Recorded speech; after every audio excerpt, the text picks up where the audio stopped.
28 Juli 2016 lalu, gembong narkoba Freddy Budiman dieksekusi mati. Namun, 4 jam jelang eksekusi Freddy, Koordinator Komisi untuk Orang Hilang dan Tindak Kekerasan Haris Azhar membuat geger publik. Lewat akun media sosial yang kemudian tersebar menjadi viral, Haris bertutur, Freddy pernah mengakui ada jejak-jejak aparat di bisnis jahat narkoba. Tak tanggung-tanggung, 450 miliar rupiah disebut mengalir ke Badan Narkotika Nasional dan 90 miliar rupiah ke pejabat tertentu di Mabes Polri. Tentara Nasional Indonesia (TNI) juga tak luput dari nyanyian Freddy. Seorang jenderal bintang 2 pernah bersamanya dari kota Medan ke Jakarta. Kala itu, Freddy mendapatkan fasilitas pengamanan beserta mobil dari sang jenderal untuk mengantar narkoba hingga tujuan tiba. Pihak yang tertuduh langsung bereaksi karena cerita Freddy sulit diverifikasi. Sebab kejadian berlangsung 2014 lalu dan saksi utama Freddy Budiman telah dieksekusi hukuman mati.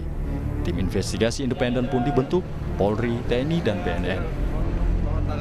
Kita harapkan dengan adanya pihak eksternal ini untuk meyakinkan bahwa investigasi ini kita lakukan terutama untuk menelusuri yang katanya informasi ada pejabat polisi yang menerima uang sebanyak 90 miliar dari Freddy Budiman. Pejabat polisi ini banyak sekali. Yang mana? Itu kita ingin buktikan dari mana data-datanya, segala macam.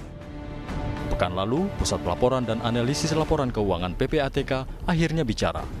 Laporan hasil analisis terbaru, ada total aliran dana 3,6 triliun rupiah yang diduga terkait dengan jaringan Freddy Budiman ditemukan April lalu. Kasakusuk dalam ruang-ruang perbincangan semakin panas. Haris Azhar didesak untuk memperjelas dan penegak hukum dituntut bekerja tuntas. Curhat gembong narkoba Freddy Budiman kepada Koordinator Kontras Haris Azhar berbuntut panjang. Semua instansi yang aparatnya diserbut terlibat sindikat narkotika membentuk tim investigasi untuk menguak kebenaran pengakuan Freddy. Seberapa serius kerja tim investigasi mengungkap skandal tersebut? Saudara, inilah Satu Meja episode Ada Aparat Terlibat Sindikat. Bersama saya Budiman Tandrejo. Di Satu Meja kali ini, Bang Effendi Ghazali berpindah peran dari komunikasi pengamat politik kemudian menjadi anggota tim independen. Ada Koordinator Kontras Haris Azhar, Kepala Divisi Humas Mabes Polri Boy Rafli, dan juru bicara BNN Pak Slamet Pribadi. Saya ke Pak Boy dulu. Ya, Pak Boy, sebagai juru bicara Mabes Polri, apa yang sudah didapat oleh tim independen itu sendiri? Ya, tim independen sebagaimana arahan dari Kapolri, memang kita fokus untuk melakukan penyelidikan terhadap apa yang disampaikan Freddy kepada Mas Haris. Kita telah menyusun rencana kerja dari TPGF ini. Dan dalam minggu kemarin itu ada beberapa kegiatan yang dilaksanakan. Antara lain yang pertama kita menemui saudara kandung Freddy di lapas juga, di Rutan Salemba.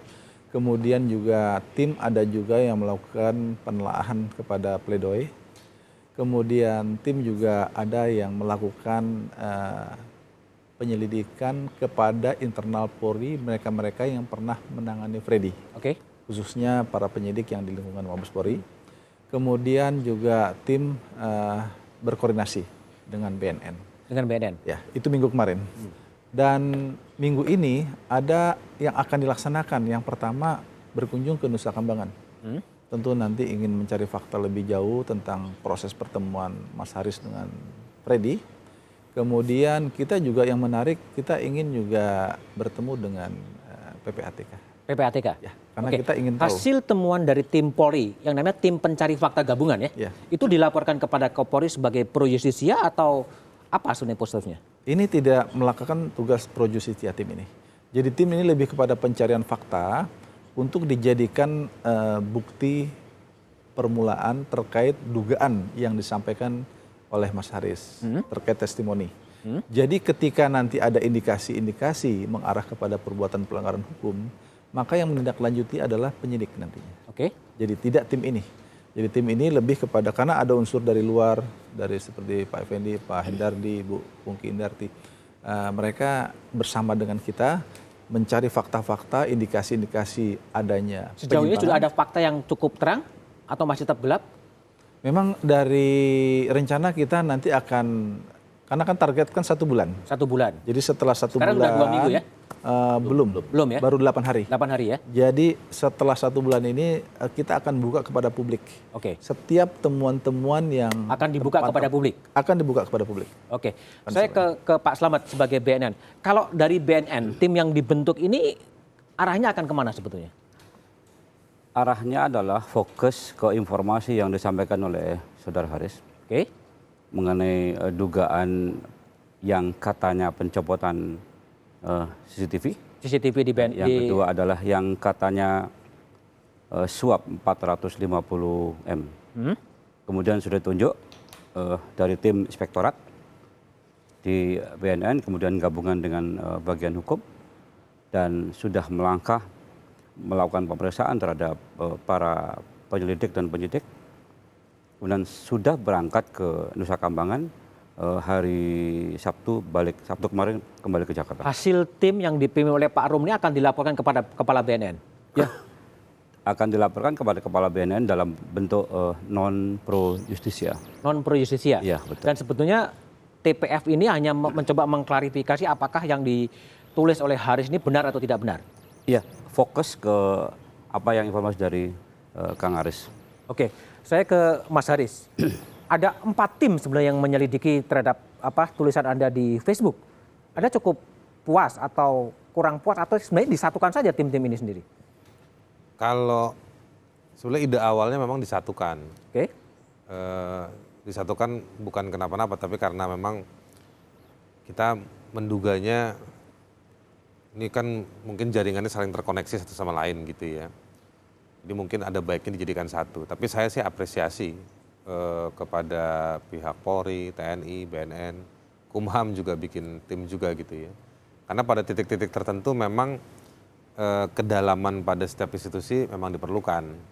Tapi saya berharap ada satu tim yang bisa lebih umbrella gitu ya, lebih memayungi di mana semua institusi ini bisa ada di situ, bisa juga ada ahli atau apapun. Tapi juga mungkin mudah-mudahan hasil dari tiap institusi ini nanti bisa dilaporkan ke presiden dan nanti mungkin di situ bisa ada follow up lebih jauh, misalnya kayak begitu. Jadi saya cari positifnya dalam rangka membangun satu koneksi bersama dan bisa bergulir untuk memang targetnya menangani narkobanya ini sendiri juga. Oke, saya coba ke verifikasi terhadap apa yang ditulis oleh Haris di Facebook ya. Ya. Pertemuan dengan Freddy itu pertemuan Anda berdua? Oh tidak. Atau ada yang lain-lain? Siapa aja yang ikut terlibat? Ada saksi-saksi banyak. Banyak saksi? Ada Pak Sitinjak, ada pelayan rohani yang mengundang saya. Ada temannya si pelayan rohani yang juga pelayan rohani juga, Bu Yani, Pak Andreas. Lalu ada John K. Ada John K. Nah sebelum pertemuan itu saya juga ada pertemuan dengan misalnya ada satu anak yang divonis di Nusa Kambangan namanya Yusman. Tadi baru sidang kita ngajukan PK, kita sudah forensik gigi beberapa bulan yang lalu dan hasilnya dia masih di bawah umur. Nah itu kita sekarang follow up, kita ajukan PK.